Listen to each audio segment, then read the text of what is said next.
Bike ambulance. Raniganj नाम के एक गांव में कुलभूषण नाम का एक युवक रहता था।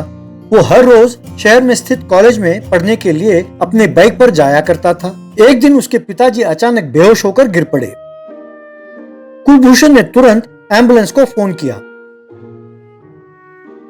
लेकिन वो बहुत देरी से पहुंची। एम्बुलेंस में उन्हें शहर के अस्पताल ले गए। बाद में अस्पताल में डॉक्टर, बेटा तुम्हारे पिताजी को स्ट्रोक हुआ है, बहुत देर से लाने के कारण उन्हें लकवा मार गया है, बड़ी मुश्किल से उनकी जान बचा पाया हूँ। आई एम वेरी सॉरी बेटा। पास ही खड़ा एम्बुलेंस ड्राइवर, मुझे माफ कीजिए साहब, क्या करूं, ये आसपास के जितने गांव हैं सबको मिलाकर एक यही एम्बुलेंस है सर। जब आपने फोन किया तब मैं दूसरे मरीज को अस्पताल लेके जा रहा था, इसीलिए देर हुआ। इस सरकार को लोगों का वोट तो चाहिए, पर उनकी सेहत से इन्हें कोई दरोकार नहीं। घर आकर कुलभूषण सोच में पड़ गया। अगले दिन अपना बाइक लेकर मैकेनिक शेड के पास गया। वहां वो मैकेनिक से, भैया ये देखो, क्या तुम मेरे बाइक को इस फोटो में जैसा है वैसे बना सकोगे, कहकर उसे फोटो दिखाया। मैकेनिक ने उस फोटो को ध्यान से देखा तो इस तरह मैकेनिक ने उस बाइक को एक एम्बुलेंस बाइक में बदल दिया। फिर कुलभूषण उसे लेकर गांव में आया। लोग उस गाड़ी को देखकर हैरान हो गए। मेरे प्यारे गांव वालों, सबको मेरा प्रणाम। आप सब तो जानते ही हैं कि हाल ही में मेरे पिताजी को सही समय पर एम्बुलेंस की सेवा ना मिलने के कारण उन्हें लकवा मार गया है। मैंने फैसला कर लिया है कि मेरे पिताजी के साथ जो हुआ वो और किसी गांव वाले के साथ ना हो। ये सरकार प्रजा की सेहत की परवाह नहीं करती है, तो हमें ही अपने लिए कुछ न कुछ करना होगा। इसी सोच के साथ मैंने अपने बाइक को एम्बुलेंस बाइक में बदल दिया है। इसमें इमरजेंसी किट, इमरजेंसी मेडिसिन सब मौजूद हैं। अब से गांव में किसी को भी वैध उपचार की जरूरत पड़े तो मुझे फोन करें, मैं तुरंत अपने बाइक में आपको ले जाऊंगा। ये सुनकर लोगों ने खुश होकर ताली बजाई। यूं जब भी कोई जरूरत के लिए फोन करता, कुलभूषण अपने बाइक एम्बुलेंस में उन्हें लेकर शहर के अस्पताल में जाके पहुंचा देता। एक दिन वो एक मरीज को अपने बाइक में ले ही जा रहा था कि उसे एक फोन आया। फोन उठाकर, हेलो कौन? राजाराम जी। हाँ कहिए, क्या इमरजेंसी है? अरे अब मैं क्या करूं, मैं एक मरीज को अस्पताल लेके जा रहा हूं, मैं इन्हें वहां छोड़कर आपके पास आ जाता हूं, आई एम सॉरी। जब वो गांव लौटा तो गांव वालों ने उसे बताया कि वो व्यक्ति मर गया है। ये सुनकर कुलभूषण बहुत दुखी हुआ। गांव वालों, ये सुनकर मुझे बहुत दुख हुआ है। मुझ अकेले पर आप सबको निर्भर होना पड़ रहा है। इस मामले में सबकी सहायता की जरूरत है, इसीलिए मैंने एक और बात सोची है। वास्तव में इस बाइक के ऊपर रखे जो टोकरी है उसे चाहो तो कभी भी लगा सकते हैं या निकाल सकते हैं। इसीलिए ऐसे कई टोकरी हम बनाकर तैयार रखेंगे, तो गांव में जब भी किसी को जरूरत पड़ेगी तो उसका बाइक या स्कूटर को एम्बुलेंस में बदल सकते हैं। बस उसे बाइक में फिट करने की जरूरत है और फिर उन्हें शहर के अस्पताल में ले जा सकते हैं। हम सब तुरंत पैसे जोड़कर ऐसी टोकरियां बना लेते हैं। इस तरह गांव वालों ने मिलकर ऐसी कई टोकरियां बनवाई। उस दिन से जब भी किसी को कोई अस्पताल लेके जाना होता था तो वो अपने बाइक में या स्कूटर में उन टोकरियों को फिट करते थे और मरीजों को अस्पताल लेके जाते थे। उस गांव में मुन्ना नाम का एक शरारती था। जब भी उसे शहर जाना होता तो वो फोन करके, सर जल्दी आइए सर, मुझे दिल का दौरा पड़ा है सर, जल्दी बाइक लेके आइए सर प्लीज, यूं कहता था। यूं वो शहर पहुंचता था। बाइक में अस्पताल पहुंचकर वहां से वो चुपचाप कहीं और चला जाता था। इस तरह वो बेस बदलकर एम्बुलेंस का गलत इस्तेमाल करने लगा। एक बार मुन्ना को अपने दोस्त के साथ बात करते हुए कुलभूषण ने सुन लिया। ये बाइक एम्बुलेंस वाले का तो दिमाग ही नहीं है यार। इस बाइक एम्बुलेंस के आने से मेरा बहुत फायदा हुआ है और मेरे बहुत पैसे बच गए हैं। मुझे जब भी शहर जाना होता है उन्हें फोन करके झूठ बोलूं तो बस वो मुझे आराम से अस्पताल तक छोड़ देते हैं। वहां से मैं धीरे से फिल्म देखने या तफरी करने चला जाता हूँ। ये सुनकर कुलभूषण को बहुत गुस्सा आया। अगले दिन मुन्ना ने कुलभूषण को फोन करके उसे जल्दी अस्पताल ले जाने को कहा। कुलभूषण मुन्ना को लेकर बाइक में जाने लगा। अरे जल्दी ले जाओ भैया, बस नीचे गिर गया और मेरा पैर टूट गया है, अब बहुत दर्द हो रहा है, जरा तेज चलाओ। यूं नाटक करने लगा। कुलभूषण ने बाइक से टोकरी को अलग कर दिया। बस फिर मुन्ना आए रे, ये क्या, अरे बचाओ बचाओ कहकर चिल्लाने लगा। वो यूं जाकर एक चट्टान से टकराकर लुढ़कने लगा। मुन्ना दूर जा गिरा।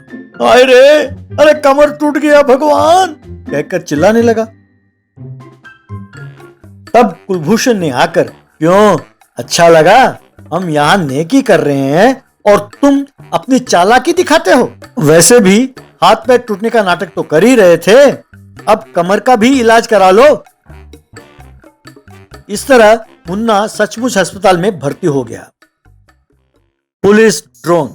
नाना नगर नाम के गांव में एक दादा था, उसका नाम था बलबीर। वो हमेशा अपने चेलों के साथ गांव में घूमता हुआ लोगों को डराकर पैसे वसूल करता रहता था। कॉन्ट्रैक्टरों से हफ्ता वसूल करता था, शराब की भट्टी चलाना, ट्रकों में चावल की तस्करी करना, ऐसे कई जुर्म करता रहता था। उसका एक चेला था छोटू। एक दिन छोटू बलबीर से, दादा आपने मुझे अपने पास इसलिए रखा था क्योंकि मेरे पिताजी ने आपका उधार नहीं चुकाया, मुझे और कोई काम करने नहीं देते और अपना काम मुझसे कराते हो, मुझे तो आप तनख्वाह भी नहीं देते, ये बहुत गलत है दादा। क्यों रे, फिल्मी डायलॉग मारता है, तुम्हें खाना तो मिलता है ना, हमारी आदतें तो तुम्हें है नहीं, तो तुम्हें तनख्वाह की क्या जरूरत है। दोबारा ऐसी बात की तो तुम्हें चलती ट्रेन के सामने धकेल कर आत्महत्या कह दूंगा। चलो जाओ जाओ, जाकर सबके लिए बिरयानी लेकर आओ। वो यूं होटल की तरफ जा रहा था कि हवा में एक ड्रोन को उसने उड़ते हुए देखा। वो ड्रोन यूं उड़ते उड़ते उसके सामने आकर उड़ रहा था। तभी एक आदमी एक रिमोट लेकर वहां आया। छोटू उस आदमी को देखकर, अरे हेमंत, अरे तुम्हें देखकर बहुत दिन हो गए यार, कैसे हो। मैं तो ठीक हूँ, तुम बताओ कैसे हो। मैं अब शहर में विप्रो कंपनी में काम कर रहा हूँ, आज छुट्टियों में गांव आया हूँ। वैसे तुम क्या कर रहे हो। तब बेचारे छोटू ने अपनी सारी परेशानी हेमंत को बताया। तुम बिल्कुल चिंता ना करो छोटू, मैं तुम्हें शहर में कोई अच्छी सी नौकरी दिला दूंगा, पर ऐसा करने से पहले बलबीर को जेल भेजना होगा, के लिए मेरे पास एक तरकीब है, कहकर अपना तरकीब उसे समझाया। छोटू ने खुश होकर हेमंत को गले लगा लिया। अगले दिन बलबीर अपने गैंग के साथ शराब की भट्टी पर शराब बना रहा था। छोटू ने चुपके से फोन करके, हेमंत, हम शराब की भट्टी के पास हैं, तुम उतर जाओ मैदान में। तब हेमंत ने अपना ड्रोन को हवा में उड़ाया। वो उड़ते उड़ते बलबीर के भट्टी के पास आकर, पुलिस डिपार्टमेंट की चेतावनी, चुपचाप सब अपने आप को पुलिस के हवाले कर दो। पुलिस डिपार्टमेंट की चेतावनी, सब चुपचाप अपने आप को पुलिस के हवाले कर दो, कहकर ऐलान करने लगा। अरे ये क्या है, ये पुलिस कहां से आ गई। अरे पत्थर उठाकर मारो यार और इसे नीचे गिराओ। तभी एक चेला उसे पत्थर मारने ही वाला था। अरे रुको भैया, उस पर पत्थर ना फेंकना, उसे ड्रोन कहते हैं, उसमें कैमरा लगा हुआ है, आजकल पुलिस इसका खूब इस्तेमाल करने लगी है। अब हम यहाँ जितने लोग हैं क्या काम कर रहे हैं ये सब पुलिस देख रही है। अच्छा तो चलो भाग चलते हैं, कहकर वो वहां से भागने लगा। वो यूं भागने लगे तो ड्रोन भी उनका पीछा करने लगी। एक दिन एक कंस्ट्रक्शन साइट के पास बलबीर एक सेठ को डरा रहा था, तो उसने एक पैसों से भरा हुआ ब्रीफकेस बलबीर को थमाया। इतने में ड्रोन वहां उड़ते हुए पहुंची। पुलिस डिपार्टमेंट की चेतावनी, चुपचाप अपने आप को कानून के हवाले कर दो। पुलिस डिपार्टमेंट की चेतावनी, चुपचाप अपने आप को कानून के हवाले कर दो, कहकर वो ऐलान करने लगा। बलबीर ने तुरंत ब्रीफकेस उस सेठ को पकड़ा दिया और वो सब वहां से भागे। एक दिन बलबीर एक जगह बैठकर ताश खेल रहा था। वो कह रहा था, पता नहीं ये ड्रोन वोन क्या है, उसे पता नहीं कैसे पता चल जाता है कि मैं कहाँ बैठा हूँ और क्या कर रहा हूँ, और मैं जहाँ जाऊँ वो मेरे पीछे पीछे पहुंच जाती है। और यारो, आकर कम से कम ताश तो खेलो आराम से। दादा, ताश खेलना भी जुर्म है, क्या आप ये नहीं जानते। इतने में ड्रोन वहां से उड़ते हुए आई और पुलिस डिपार्टमेंट की चेतावनी, चुपचाप अपने आप को कानून के हवाले कर दो। पुलिस डिपार्टमेंट की चेतावनी, चुपचाप अपने आप को कानून के हवाले कर दो। ये सुनकर सब वहां से भाग खड़े हुए।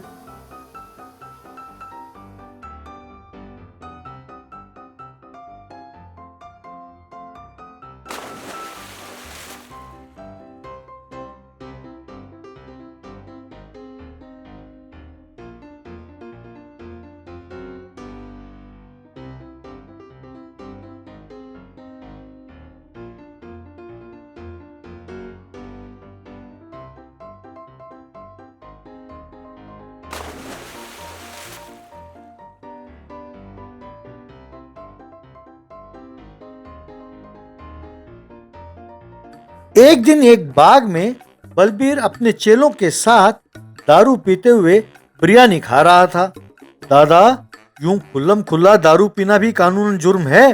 अब ड्रोन कभी भी पहुंच सकता है। यूं कह ही रहा था कि ड्रोन वहां आ पहुंचा। पुलिस डिपार्टमेंट की चेतावनी, चुपचाप अपने आप को कानून के हवाले कर दो। पुलिस डिपार्टमेंट की चेतावनी, चुपचाप अपने आप को कानून के हवाले कर दो। दत्त, ये भी कोई जिंदगी है? लगता है इसे मेरे लिए ही खोजा गया है। आराम से बिरयानी भी नहीं खा सकता। इससे तो अच्छा है कि अपने आप को पुलिस के हवाले कर दूं। चलो पुलिस स्टेशन जाकर सरेंडर कर जाते हैं। चलो। यूं में सब खुद जाकर पुलिस के पास आत्मसमर्पण कर दिए। उन्हें जेल में डालने के बाद पुलिस भी परेशान थी कि ये क्या हुआ। अगले दिन हेमंत और छोटू बाइक में शहर की ओर चल पड़े।